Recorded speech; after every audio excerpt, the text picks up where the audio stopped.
O sábado 9 de abril arrancarán os actos do 40 aniversario da Asociación Ámbar e que mellor maneira de facelo que sacando á rúa o traballo da entidade. Dende as 11 da mañá instalarase unha mesa informativa no Paseo do Malecón en Ribeira.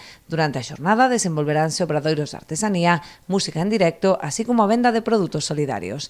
Será o pistoletazo de saída dun amplo programa de actividades que terá un dos seus puntos álxidos en xullo coa celebración do festival Mar Diverso. Será un festival de, como digo, de artes inclusivas, donde artistas de moitas disciplinas, como poden ser escultores, muralistas, artistas escénicos galegos de renombre, levarán a cabo accións artísticas coas persoas usuarias da entidade ao largo de toda unha semana durante varios concellos da Ría de Arousa.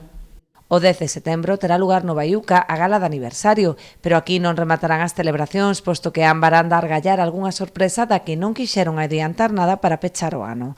A presidenta da entidade quixo agradecer a todas as persoas e empresas que formaron parte do camiño de Ámbar nestes 40 anos, no que foron moitos os logros conseguidos. Agradecer a todas as persoas que nos acompañaron ao largo de todos estes anos que levamos traballando na comarca, na loita dos dereitos das persoas con diversidade funcional. Ámbar seguirá poñendo o seu esforzo, ilusión e a experiencia destes 40 anos en cada acción, en cada proxecto, como os que planteamos agora neste programa de 40 aniversario. Tamén os representantes dos concellos da comarca presentes no acto quixeron destacar a gran labor de Ámbar ao longo destes anos, prestando un servizo fundamental ao que na maioría dos casos non chega a administración pública.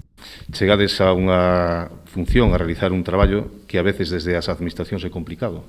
Por eso precisamente aparecen asociacións como Ámbar, que na que reciben moito apoio das administracións, realmente debería ser un traballo que fora público, ¿no? Llevan muchísimos años luchando día a día para que los niños con diversidad funcional del Barbanza se sientan felices, se sientan a gusto y las familias estén encantadas de que se dé esta oportunidad a esta gente, para ellos, para las familias y para los chiquillos.